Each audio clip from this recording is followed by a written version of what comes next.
is the best brooder setup I have found to have a friendly chick.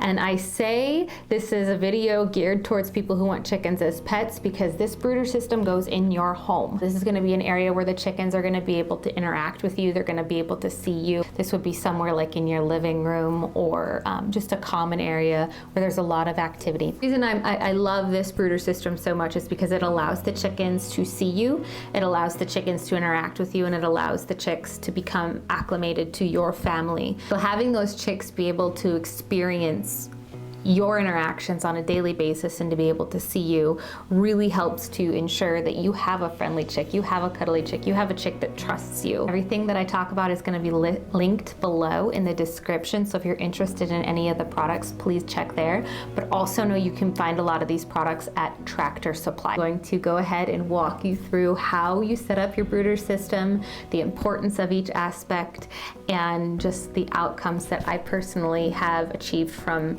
doing something like this. So the first thing you're going to want to purchase is this pop-up puppy playpen, and it is very versatile, you guys. I love this because not only can you use it for chicks, but you can use it for its intended purpose as a puppy playpen. So multi-use items are big in my world, and it stores so well, and it's very easy to set up. So the reason this is going to be so great for friendly chicks is because, as you're going to see, there are mesh walls.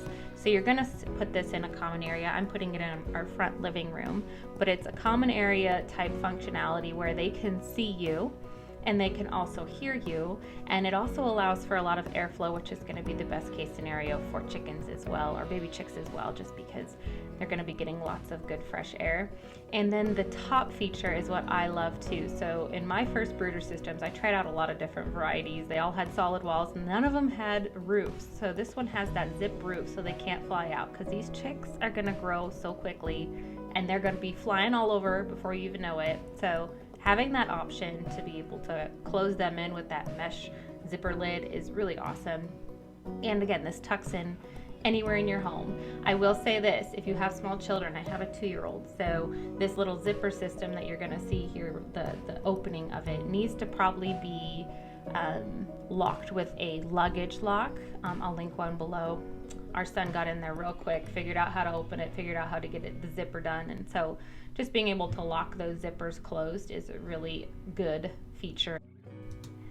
So then you're going to go ahead and get yourself some bedding, and it needs to be something that's light, fluffy, not going to be too small for them to consume, and also it needs to be heat dried. So no matter what method you're using, it needs to be a heat dried method that actually is going to remove a lot of bacteria, Salmonella, E. coli, like this brand right here does.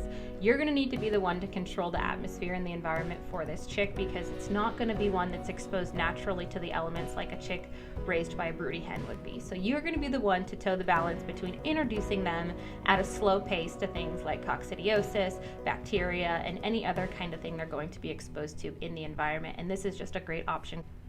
The next thing you're going to need is heat in your coop, and this is such an important element of your brooder, because if it is too hot or too cold, that will cause unnecessary stress on those chicks. Finding that right comfort zone for them is so important. Your chicks will let you know if they are too hot or too cold by chirping quite loudly. It's going to be almost unbearable, so you'll know if they're uncomfortable. They will let you know. There are a lot of options out there. I kind of held off for a long time because I couldn't really swallow spending that kind of money, but I found this very inexpensive one that is multi-purpose, which I love multi-purpose. Found it at Tractor Supply, and it's really going to be able to give me that peace of mind, and also better for the chicks. Basically, they sleep underneath this heat plate. It provides that constant temperature that they need. So in the first week that you have your chicks home, please know the temperature needs to be 90 to 95 degrees Fahrenheit, and then you just basically go down by about 5 to 10 degrees every week after that. So when they get cold, they go underneath it, but then they also experience the temperatures outside of the heat plate versus having a heat lamp where everything is a constant set temperature. So this is such a great option to have your chicks feather out quicker, and then also have a multi-purpose heater or brooder system. 95 degrees was on the second level, so that's the level that I kept it at. So this is completely optional. It's actually a toolbox my husband made, I think, in high school. It works really good for a roost, so you can find anything that looks roost-like for these chickens. to roost on, and it just gives them a chance to kind of get introduced to the roost system. I mean, it's natural to them, but this way at least they're exposed to it. The watering system you want to choose for your chick is incredibly important as well, and I cannot stress this enough. You do not want feces in their water, and they're gonna poop wherever they're gonna poop, and so these ones prevent that from ever happening. It also prevents food from getting in there and getting moldy, and also prevents the chicks from drowning, because that can sometimes happen as well.